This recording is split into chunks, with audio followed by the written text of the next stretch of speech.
نعم. لعنة الله عليك يا حسن نصر الله. ايش له علاقة بالموضوع؟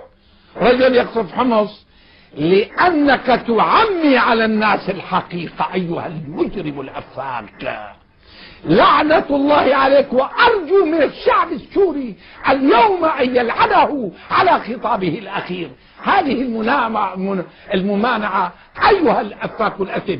أو تعلم أيها الأفاك أن تهديدك لي عبر حزبك بالقتل يؤثر علي؟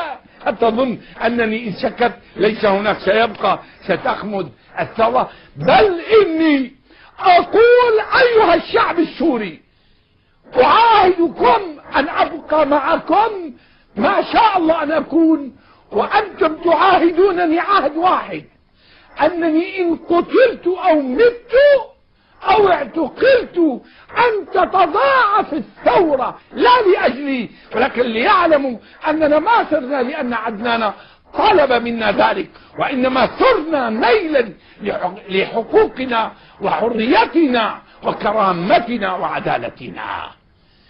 هذه الممانعة أيها الأفاك. أنا أريد أن أخاطب الشيعة العقلاء في لبنان بالذات. نعم. هل آل البيت كانوا يرضون بالذل والظلم؟ هل شاهدتم هذا القصف على مدينة حمص الأبية؟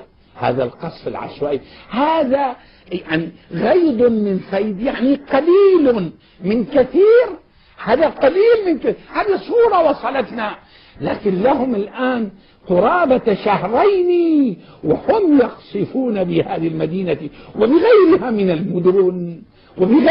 من المدن إذا هذه الممانعة، هذا القصف للأطفال وللنساء وللرجال، وهذا الحرب كم بالله عليكم كم طفل اختنق، كم امرأة سقطت، كم شاب، كم رجل كبير في السن أصيب بجلطة أو غيرها.